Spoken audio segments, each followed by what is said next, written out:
한번 따라 하실까요? 지경을 넓히는 사람. 지경을 넓히는 사람. 오늘 본문 말씀은 우리가 너무도 잘 알고 있는 야베스의 기도입니다. 성경에 나오는 기도문 중에 단연 어떠므로 꼽히는 것이 바로 이 야베스의 기도라고 할 수 있습니다.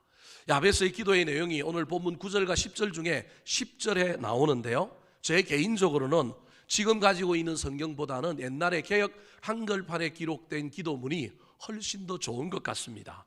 우리 화면에 옛날 번역본의 10절 말씀 우리 같이 한번 읽어볼까요?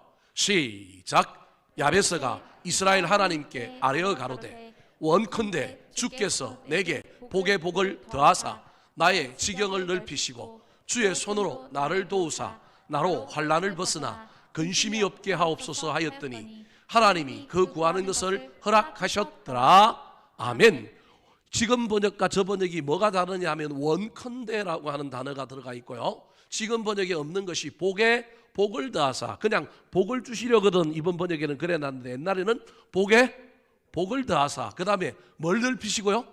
지경을 넓히시고, 오늘 번역에는 지역이라고만 표현되어 있습니다. 저 지경이라고 하는 단어가 있어서 오늘 설교 제목을 뭐라고 표현했느냐 하면 지경을 넓히는 사람이라고 정했습니다. 지역이라고 하는 지금 표현으로 쓰면 땅의 경계밖에 안 되지만 지경이라고 하는 단어는 훨씬 더 넓은 의미를 가지고 있습니다. 성경에 지경이라고 하는 말이 50회 정도 나타나는데 지역에 해당되는 땅의 경계, 즉 지계를 의미하는 말도 들어있지만 우리 인간이 처한 처지나 어떤 환경도 지경이라고 이야기하고 있기 때문에 저는 오늘 설교 제목을 지경을 넓히는 사람 그렇게 정했습니다. 사랑하는 성도 여러분, 저는 결코 성장주의자나 부흥주의자는 아닙니다. 한 번도 우리 교회 숫자를 정해놓고 막 그렇게 몰아가야 되겠다, 막 그렇게 해야 되겠다 이래 본 적은 없습니다. 그래서 교회가 더 크지 못한 것이 아닌가 후회되기는 하지만, 그럼에도 불구하고 숫자 정해놓고 꼭 교회가 보험회사처럼 교인들을 닥달하고 막 이렇게 하는 것이 저는 하나님의 뜻이 아니라고 생각해서, 바른 교회, 건강한 교회, 행복한 교회 하면 교회는 부흥할 것이고 그 안에 있는 교인들은 행복하고 기쁘면 본인도 사람들 데리고 오지 않겠느냐, 그런 마음으로 여지껏 목회하며 왔습니다. 그럼에도 불구하고 올해 2022년 이민년 새해에는 저와 여러분 그리고 우리 교회에 지경이 넓어졌으면 좋겠습니다.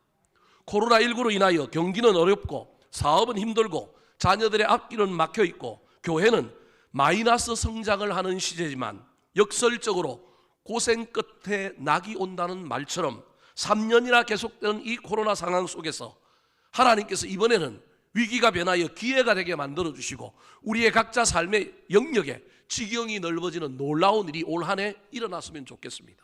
왜냐하면 하나님은 우리를 그대로 내버려 두시는 분이 아니라 갚아주시고 회복시켜주시고 부어주시는 분이기 때문에 그렇습니다.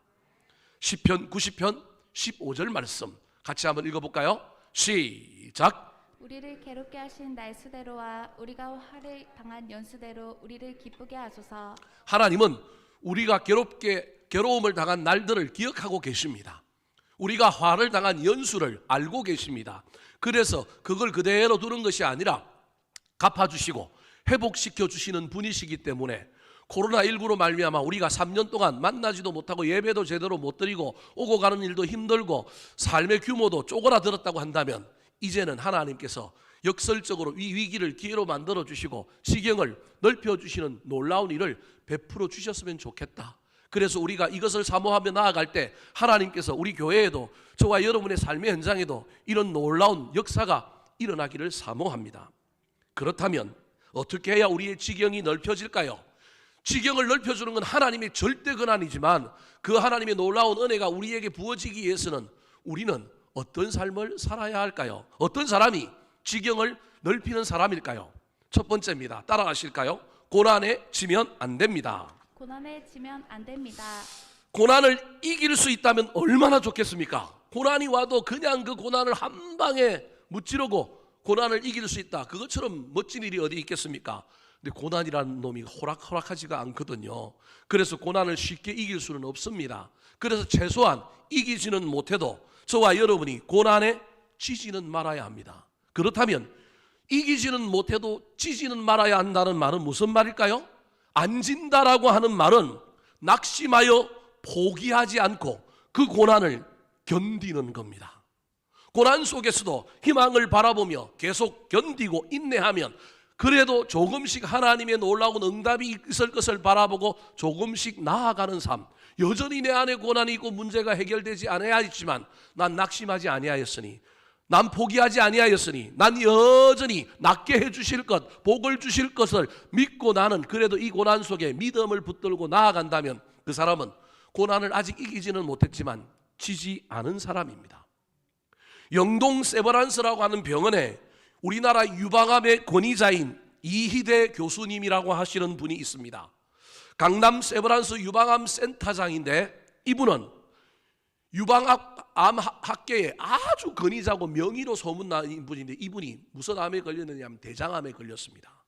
근데 이분이 대장암 4기에 걸렸는데 이분이 주님을 믿는 사람이라서 하나님 앞에 그래도 말기가 아니고 4기가 되게 해주셨으니 감사합니다 그러면서 암 투병을 하면서도 자신의 직업인 의사의 직업을 내려놓지 않고 유방암 환자를 진료하면서 자기가 암 환자니까 암 환자로서 암 환자의 마음을 더 잘 이해하니까 유방암 환자들을 잘 치료하며 나아가는 거예요. 대장암 4기였는데 수술을 하고 몇 번의 전이가 일어났냐면 12번의 전이가 일어났어요. 수술만 몇 번 받았느냐면 13번을 받았어요.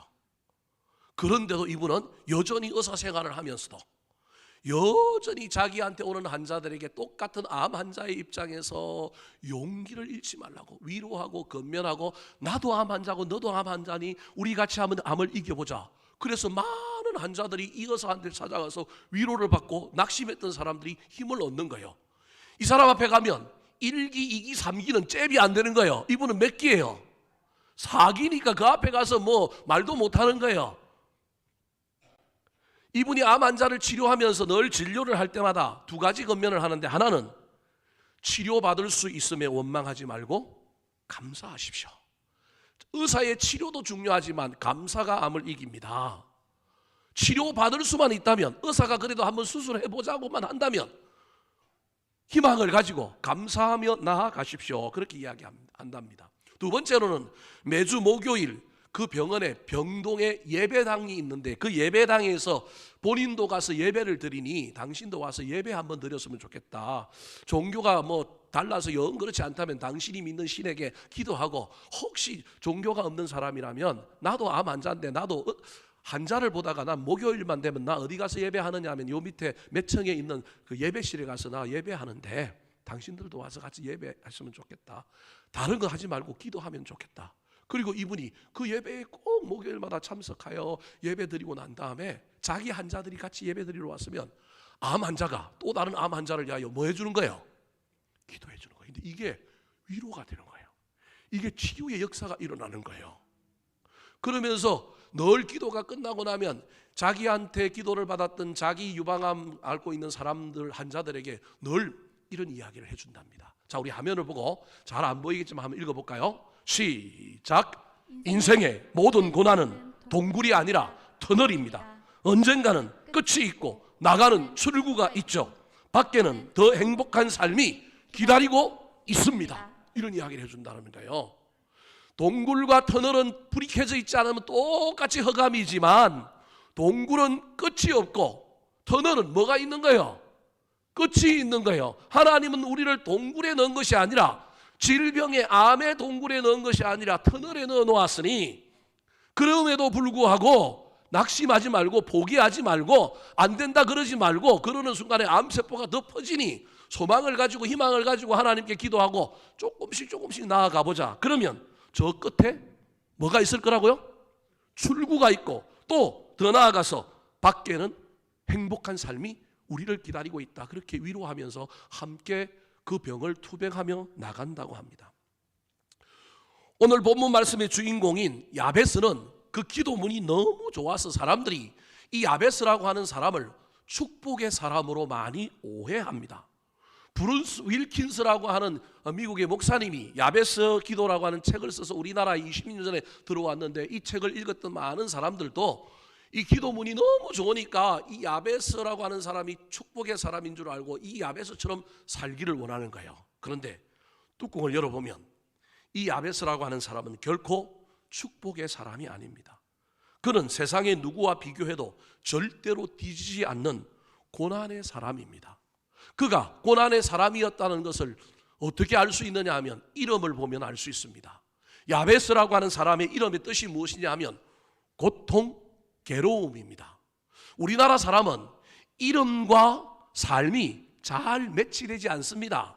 한자의 어떤 의미를 담아서 이름을 그렇게 지었지만 그 이름대로 살아가는 사람들은 그렇게 많지 않습니다. 이름 따로, 삶 따로입니다.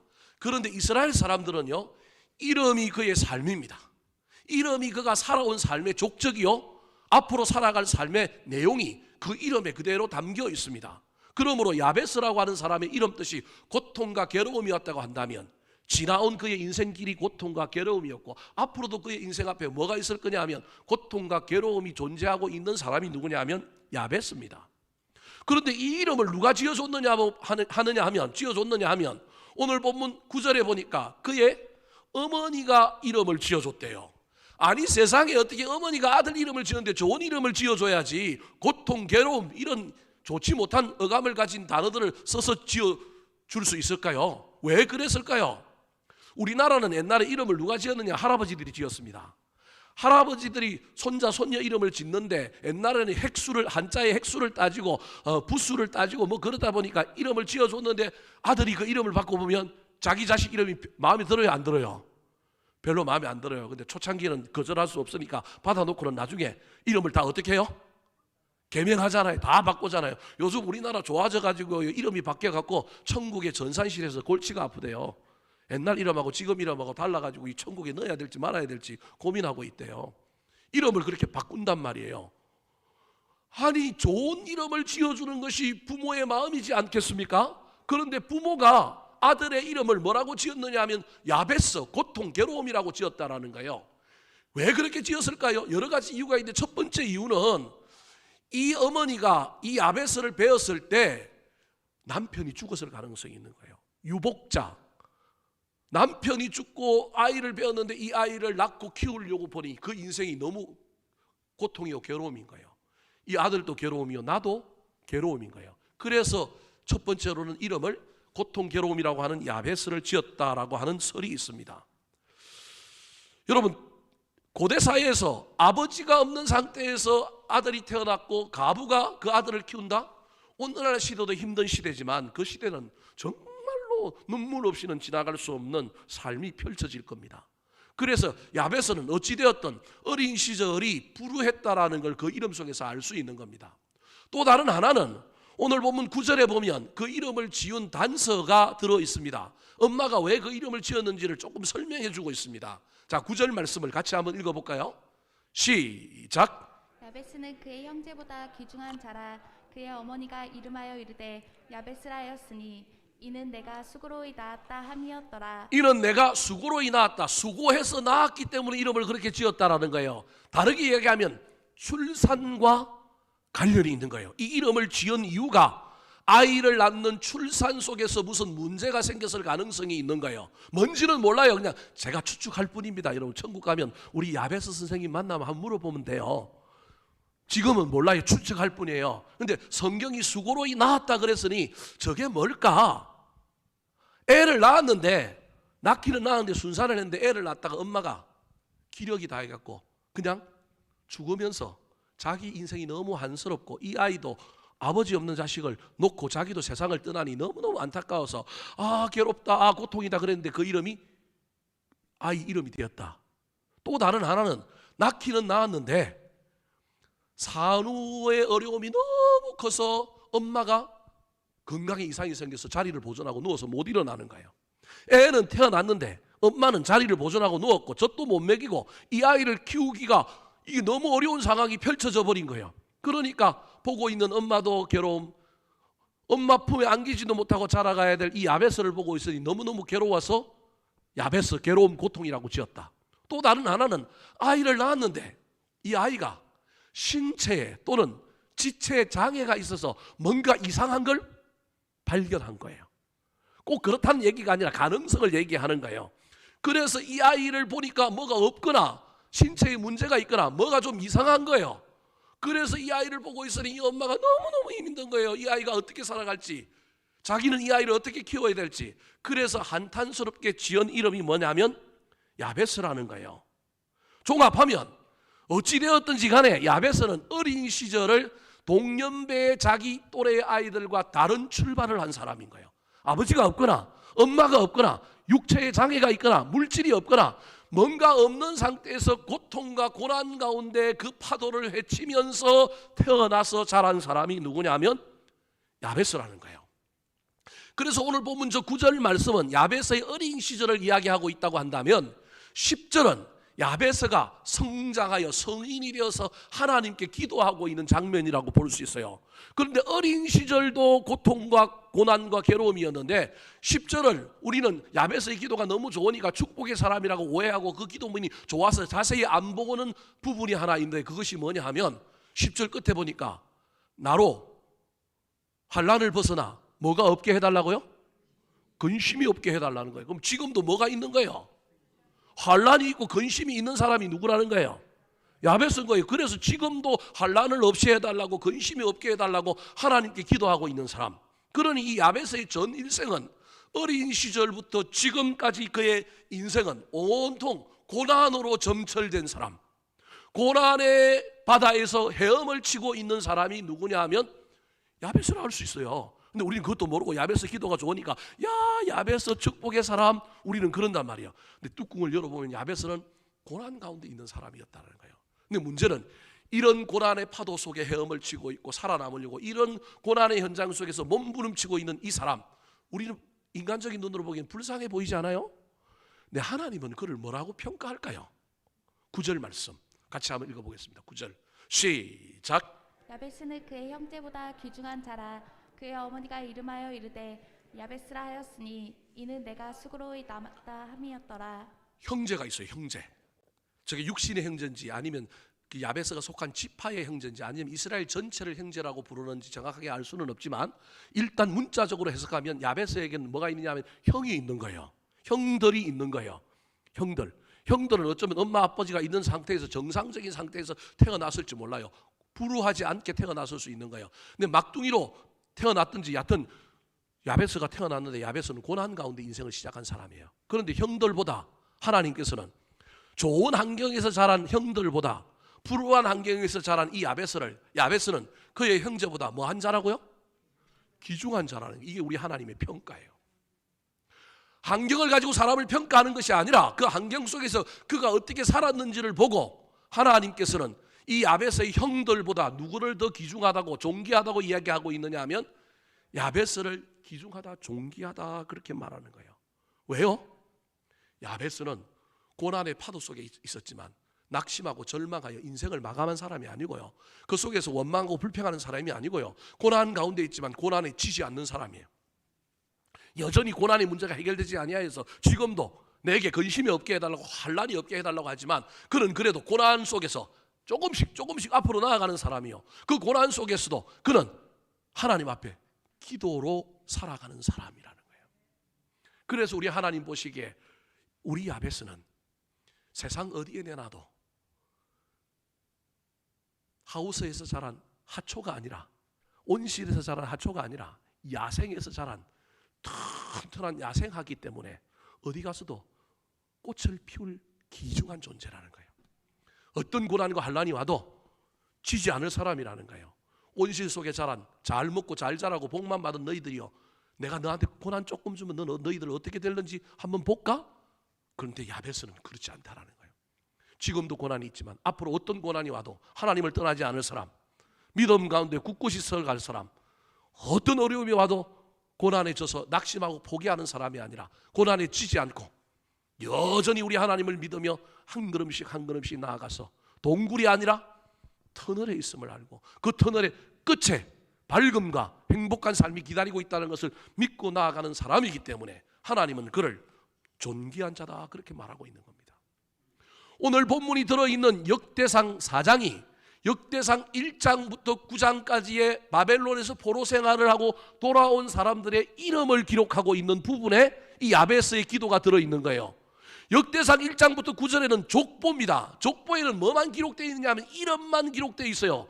근데 유일하게 이름만 기록되어 있는 성경 가운데 이름이 아니라 이름과 함께 그 사람의 형적을 기록하고 있는 내용이 이 야베스밖에 없어요. 이 이야기가 무슨 의미일까요?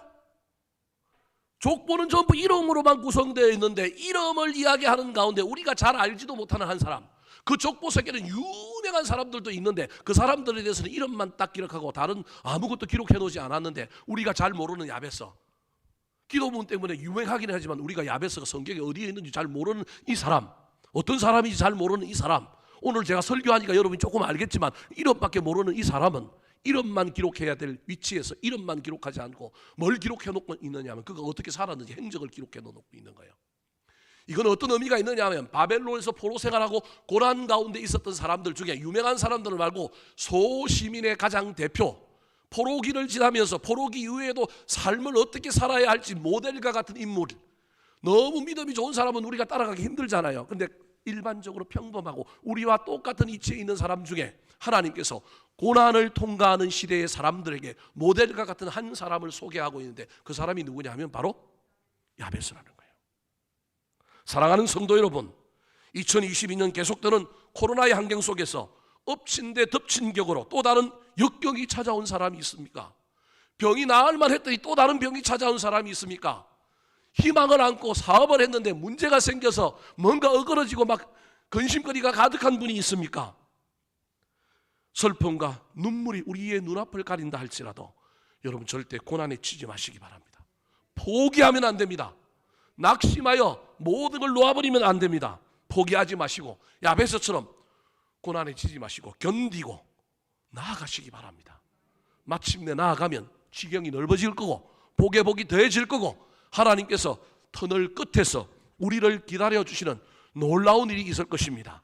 그것을 경험하고 감사 찬양하는 저와 여러분 되시기를 우리 구주 예수 그리스도의 이름으로 축원합니다. 두 번째, 지경을 넓히는 사람은 어떤 사람일까요? 어떻게 해야 절대 주권 가운데 하나님께서 지경을 넓혀주시는데 그 복을 우리가 받을 수 있을까요? 따라하시겠습니다. 기도로 넓혀야 합니다. 기도로 넓혀야 합니다. 이미 제가 이 이야기는 첫 번째에서 이미 다 이야기했습니다. 야베스는 분명 고난의 사람이었습니다. 그러나 동시에 그는 고난의 자리에서 뭐하는 사람이었느냐 하면 기도하는 사람이었습니다. 앞에서 말씀드린 이희대 교수님도 의사이지만 기도하는 사람이었습니다. 기도의 사람이 고난을 이기고 지경을 넓힙니다. 고난만 이기는 것이 아니라 반드시 복도 받습니다. 그래서 제가 세상에서 예수 믿는 사람들 중에 제일 바보 같고 제일 억울한 사람은 고난 중에 뭐만 당하는 사람이라고요? 고난만 받는 사람. 누굴 못 만나요? 하나님을 못 만나요. 최소한 우리는 고난 중에 고난을 받더라도 누구는 만나야 돼요? 하나님은 만나야 돼. 그래야 그게 본전이라니까요. 거기에 더하여 그 고난을 통과할 때 복에 복을 더해주고 지경을 넓혀줘야 우리가 수지가 맞는 거라니까요. 그런데 세상 많은 사람들은 원망하고 불평하다가 고난 중에 고난만 당하는 거예요. 고난만 실컷 당하다가 끝나는 거예요. 여러분 예수 믿는데도 세상 사람들과 똑같이 그렇게 산다면 얼마나 억울합니까? 고난 중에 우리는 최소 하나님을 만나야 됩니다. 그리고 그 하나님으로 인하여 복에 복이 더해지고 지경이 넓어져야 합니다. 거기에 가장 강력한 수단이 바로 기도입니다. 오늘 본문 10절 말씀을 다시 한번 보여주실까요? 저 10절 말씀을 자세히 보면 여러분 저 10절 말씀은 파란색으로 되어 있는 글자와 노란색으로 되어 있는 글자로 문장이 완벽합니다. 저 중간에 가로로 쳐 있는 것은 없어도 되는 말입니다. 저걸 문장적으로는 삽입구라고 이야기합니다. 삽입구 또는 삽입절이라고 얘기합니다. 삽입되어 있는 말은 빼버려도 문장에 전혀 하등 문제가 없습니다. 그러면 빼버리고 읽으면 저 10절이 어떻게 읽어지느냐 하면 야베스가 이스라엘 하나님께 아뢰어 이르되 하나님이 그 구하는 것을 뭐 하셨더라? 허락하셨더라. 우리는 저 가운데 있는 기도 제목에 그냥 눈탱이가 밤탱이가 돼가지고 저게 너무 좋으니까 저것만 쳐다보는데 저기에 초점을 맞출 것이 아니라 저 앞뒤에 있는 말이 훨씬 더 중요하다는 거예요. 저 복을 받으려면 야베스처럼 뭐 해야 돼요? 우리는 구하는 사람. 그런데 하나님은 어떤 사람? 허락하시는 사람. 조금 이따가 설명하지만 그럼 그 허락은 어떻게 하는지 조금 이따 설명할 거예요. 세 번째에서 여하튼 우리는 많은 사람이어야 하면 기도하는 사람이어야 되고 하나님은 그 기도를 듣고 우리에게 뭐 하시는 분이냐면 허락해 주시는 분인 거예요. 저 안에 내용은 우리 마음대로 채워도 돼요. 야베스처럼 꼭 안 그래도 돼요. 저게 좋으니까 저 기도해도 되지만 더 많은 것을 넣어도 우리 하나님은 들어주시는 거예요. 그럼 왜 하나님께서 야베스의 기도를 들어주셨을까? 두 가지가 있는데 두 번째로는 큰 세 번째에서 설명하기로 하고, 야베스는요 고난을 당할 때마다 어려울 때마다 늘 하나님 앞에 뭐 하는 사람이었느냐 하면 기도하는 사람이었습니다. 장애물을 만날 때마다, 어려운 일을 만날 때마다 그는 그의 인생의 문제를 뭘로 넘어간 사람이냐 하면 기도로 넘어간 사람인 거예요. 그래서 여러분, 지금 야베스가 10절은 성년이 되어서 하는 기도라고 제가 말씀드렸지 않습니까? 성년이 되어서 하는 기도, 여러분 그냥 성년이 되면 자동스럽게 저 기도가 나올까요? 조금 이따가 설명하겠지만 여러분, 기도는 훈련입니다. 예수 믿는다고 기도가 되는 게 아니고 기도가 나오는 게 아니고요. 기도는 예수를 수천 년 수만 년 믿어도 뭐 해야 된다고요? 훈련하지 않으면 안 되는 게 기도라니까요. 제가 지금 무슨 얘기를 하려고 그러냐면, 야베스가 10절에 기도하고 있는데 그 기도는요 처음 하는 기도가 아니고 언제부터 한 기도라는 거예요. 어렸을 때부터, 고난을 당할 때부터 그의 기도를 통하여 그의 기도가 성숙해지고 그의 기도가 문구가 아름다워지고, 그래서 10절에 저런 아름다운 기도가 나온 거예요. 한순간에 나온 게 아니고 그의 기도가 농이 있고 열매가 맺어지도록 아주 익어가는 놀라운 세월에 시간 속에 다듬어지고 만들어진 기도가 야베스의 기도인 거예요. 갑자기 짜잔 하고 나온 기도가 아니고 오랜 세월 동안 기도를 하는 가운데 자기도 모르는 사이에 기도가 다듬어지고 기도가 능력이 생긴 거예요. 야베스는 고난을 당할 때마다 하나님께 기도함으로 그 고난을 넘어선 거예요. 그런데 그의 인생이 얼마나 불우하냐 하면, 하나 넘어서면 고난이 없어야 되잖아요. 하나 넘어서면 또 뭐예요? 또 있어요. 또 넘어서면 또 있어요. 낙심할 만하잖아요. 근데 낙심 안 해요. 왜냐하면 무슨 고난이 오더라도 우리 하나님은 뭐 하시는 분이다? 들어주시고 허락하시는 분이라고 확신이 있는 거예요. 그러니까 고난이 와도 안 무서운 거예요. 여러분, 이 확신이 없는 사람은 고난이 오면 무서워요. 근데 이 확신이 있으니까 고난이 와도 전혀 무섭지 않고 스텝 바이 스텝으로 고난을 하나하나 넘어가는 사람이 누구냐 하면 야베스였던 겁니다. 사랑하는 성도 여러분, 올 한 해 저와 여러분은 기도로 우리의 삶의 지경을 넓혀갑시다. 우리 교회의 부흥과 성장, 사역의 지경이 넓어지는 것도 교회 안에 기도의 사역에, 기도의 운동이 불일 듯 일어날 때 가능합니다. 비록 삶이 고달프고 힘들다 할지라도 따로 기도의 시간을 떼어서 기도의 훈련을 해야 합니다. 기도는 훈련하지 않으면 절대 안 되는 것이 기도입니다. 그래서 가장 기본적으로 하루 3번 밥 먹을 때 30초만이라도 기도하는 것을 시작해야 합니다. 현대인들은 남이 볼까봐, 내가 예수 믿는 거 드러날까봐 밥 먹을 때도 기도 못한다니까요. 하루 3번 30초씩 1분 30초 기도하는 것이 얼마나 기도의 큰 훈련이요 스텝 바이 스텝으로 가는 길인지 모릅니다. 훈련되지 않으면 큰일 납니다.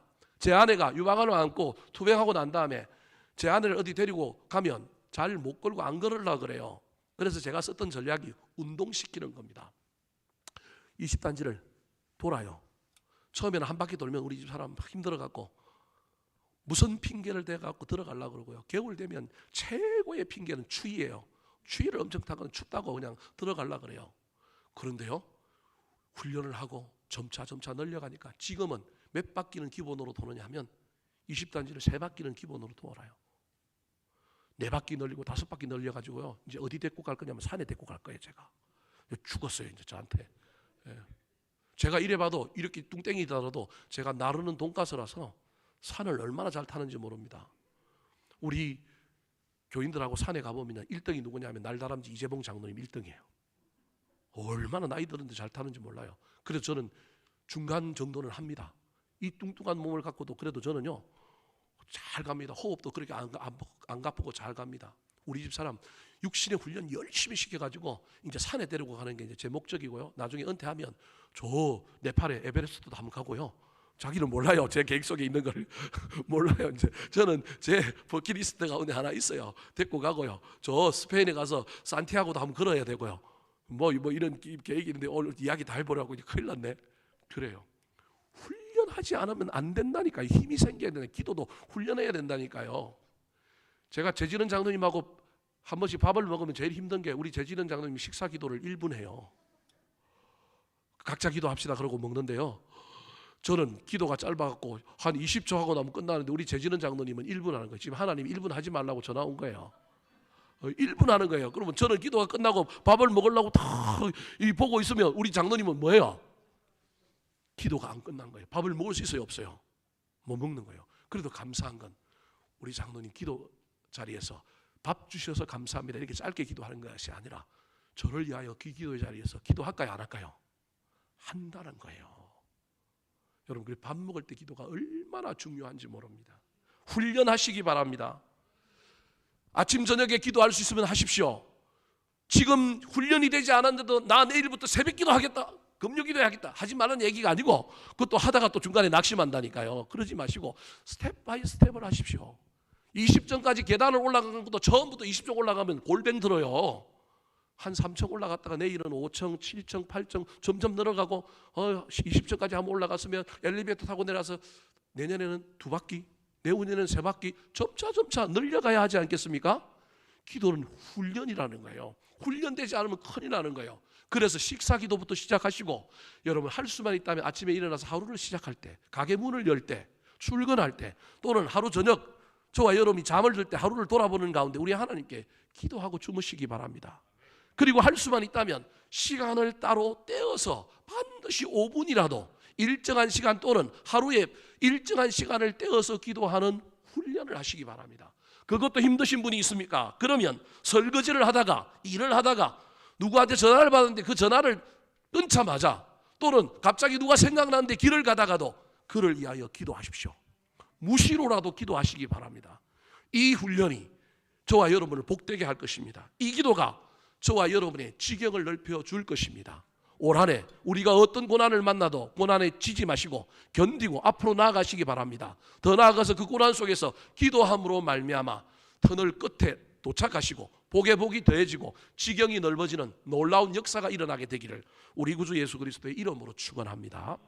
마지막으로, 지경을 넓히는 사람은 어떤 사람일까요? 어떻게 해야 저와 여러분은 지경을 넓히는 복을 받을까요? 따라하시겠습니다. 신앙 고백이 살아 있어야 합니다. 신앙 고백이 살아있어야 합니다. 야베스는 단순한 기복주의자가 아닙니다.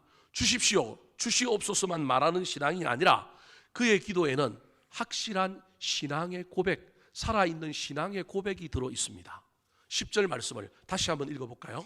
시작. 야베스가 이스라엘 하나님께 아뢰어 이르되 주께서 내게 복을 주시려거든 나의 지역을 넓히시고 주의 손으로 나를 도우사 나로 환난을 벗어나 내게 근심이 없게 하옵소서 하였더니 하나님이 그 구하는 것을 허락하셨더라. 주십시오, 주십시오, 주십시오. 복에 복을 더하여 주시고 지경을 넓혀 주시고 뭘 이렇게 달라고만 하는 기도 가운데 한중간에 찬란하게 빛나는 것이 있는데, 그게 뭐냐 하면 주의 손으로 나를 마사 도우사. 우리 하나님이 구하는 것을 허락하셨던 이유 중에 결정적인 건, 저는 달라고 했기 때문에 준 것도 있지만 무엇 때문에 우리 하나님의 마음이 감동을 입었느냐 하면 주의 손으로 나를 도우사. 하나님의 손이 나를 돕습니다. 하나님만이 내 문제의 해결자입니다라고 하는 놀라운 그의 믿음의 고백, 신앙의 인식이 있었기 때문에 그런 겁니다. 여러분, 칭찬은 고래도 춤추게 합니다. 그런데 우리 하나님을 향하여 영광을 올려드리고 우리 하나님을 향하여 살아있는 고백을 저와 여러분이 할 때 우리 하나님 마음이 움직이지 않겠습니까? 청춘 남녀가 사귀다가 서로 마음에 들으면 프로포즈를 하기 위하여 사랑한다고 고백하면서 뭘 드리는 것처럼 우리가 하나님께 기도할 때 내가 체험한 하나님, 내가 만난 하나님, 내가 경험한 하나님에 대한 그 놀라운 신앙의 고백을 담아 올리면 우리 하나님은 기뻐하십니다. 다이아가 박힌 반지 안 드려도 됩니다. 우리 하나님은 하나님이 어떤 분이신지를 우리가 경험하고 체험한 그 고백을 가지고 진실한 마음으로 우리 주님께 올려드리면 우리 하나님은 여자의 마음보다 훨씬 더 잘 흔들립니다. 그래서 우리 하나님은 우리의 기도에 응답을 해 주십니다. 재미난 것은 저 야베스의 기도 가운데 달라고만 하던 기도 가운데 그가 기도 중에 하나님이 우리 문제의 해결자야, 하나님이 내 인생의 주인이야, 하나님 외에는 다른 도움으로 이 문제를 해결할 수 없어라고 생각하고 그가 경험했던 그 믿음을 가지고 하나님께 주의 손으로 나를 도우사 그렇게 기도했더니 앞에 기도와 뒤에 기도가 질이 다릅니다. 앞에 기도는 뭐예요? 물질적인 거예요. 물질적인 기도 하지 말라는 얘기가 아니에요. 그게 나쁘다는 얘기가 아니에요. 앞에는 복에 복을 더해 주시고 뭘 넓혀 달라 그래요? 지경을 넓혀 달라 그래요. 그런데 주의 손으로 나를 도와달라고 하는 믿음의 고백 이후에 그의 기도가 뉘앙스가 바뀝니다. 뭘로 바뀌어요? 환난도 벗어나고 뭐도 얻게 해달라고요? 근심도 없게 해달라는 거예요. 조금 더 영적이고 조금 더 심정적인 평안과 그러한 부분에 대한 기도로 바뀌었습니다. 사랑하는 성도 여러분, 기도할 때 저와 여러분이 우리가 아직 기도의 경지에 이르지 아니하여서 이 이야기를 한다는 건 좀 문제가 있지만, 기도하는 여러분, 기도를 열심히 하는 여러분, 조심하셔야 될 것은 기도하고 응답받고 난 다음에 그 응답이 비극의 씨앗이 되고 그 응답이 나를 망칠 수 있다는 걸 기억하셔야 합니다. 실컷 기도해서 받았는데 받은 것 때문에 교만해지고 받은 것 가지고 엉뚱하게 살다가 도리어 하나님께 더 큰 우환과 환난을 받게 되는 경우들이 얼마나 많은지 모릅니다. 그런데 야베스의 기도는 그 기도 중에 신앙의 고백이 살아있으니 이 고백으로 말미암아 그의 기도는 겸손해지는 거예요. 그의 기도는 깊어지는 거예요. 그런 기도하는 사람에게는 하나님이 이거 줘도 저 인간 교만하지 않겠구나, 나를 떠나지 않겠구나, 저것이 저의 인생에 큰 학원이 되겠구나, 그렇게 생각하지 않는 거예요. 사람은 가진 것이 많고 저와 여러분이 누리는 것이 많게 될 경우에 늘 하나님을 잊어버리고 떠날 경우가 훨씬 더 허다합니다. 그래서 뭔가를 받는 것은 여러분 힘이 듭니다. 하나님의 임재는 우리가 고난 가운데 있을 때, 고통 가운데 있을 때, 결여 가운데 있을 때 하나님의 임재를 제일 많이 느낍니다. 그래서 이어령 교수가 지금도 한국의 스캅이라고 하는 그분이 암과 투병하면서 자기 딸 때문에 주님을 만났는데 어떤 사람이 인터뷰를 하면서 교수님은 언제 하나님의 임재를 가장 많이 느낍니까? 그랬더니 내가 지금 암 투병하고 있는데 3시, 4시쯤 되면, 새벽 3시, 4시쯤 되면 고통이 가장 심각해서 통증이 몰려오는데 그때 하나님의 임재를 가장 많이 느낀대요. 아프고 부족하고 고난 가운데 있을 때 하나님을 가장 많이 느끼는 거예요. 그런데 아침이 되면 다시 약을 하나 먹고 주사를 한 대 맞고 나면 통증이 사라지고 나면 또 세상의 학문을 향하여 자기 머리가 막 돌아간다는 거예요. 그래서 자기가 깨달은 것이 인간은 하나님의 실존, 하나님의 임재는 고통 가운데 가장 친밀하게 경험하는구나. 저와 여러분이 반대로 이 이야기를 바꾸면 우리가 무엇을 받았을 때 그 받은 것 때문에 우리가 신앙에서 탈선할 수 있고 우리가 넘어지기도 하고 교만해질 수 있다는 거예요. 근데 야베스는 그동안 고난을 통하여 넘어오고 많은 것을 받았음에도 불구하고 그의 신앙이 탈선하지 않고 여전히 하나님께 붙어 있는 이유는 아까 그의 기도 가운데 뭐가 살아있느냐 하면 신앙의 고백이 살아있는 거예요. 나와 하나님의 관계에서 하나님이 어떤 분인지, 하나님이 나에게 무슨 일을 하셨는지, 앞으로도 어떤 일을 하실 것인지에 대한 신앙, 그 믿음의 고백이 살아있으니 그는 하나님께로부터 무엇을 받아도 그것이 탈이 날 가능성이 없는 것입니다. 말씀을 마치려고 합니다. 사랑하는 성도 여러분, 지경이 넓어지면 넓어질수록 더욱 하나님을 의지하시기 바랍니다. 문제가 해결됐다고 교만하지 마시고 또 우리 주님 앞에 나아가 우리 주님께 기도하고 우리의 신앙 고백이 무뎌지지 않도록 주님을 향하여 늘 일신 우일신 더 높은 경지의 신앙으로 올라가는 저와 여러분의 한 해가 되어서 세상의 지경은 넓어지고 우리의 신앙의 지경도 넓어져서 하나님과 만나는 그 임재의 기쁨이 넘치는 한 해가 되기를 예수님의 이름으로 축복합니다. 한번 따라 하실까요? 지경을 넓히는 사람, 지경을 넓히는 사람, 고난에 지면 안 됩니다. 고난에 지면 안 됩니다. 기도로 넓혀야 합니다. 기도로 넓혀야 합니다. 신앙 고백이 살아 있어야 합니다. 신앙 고백이 살아 있어야 합니다.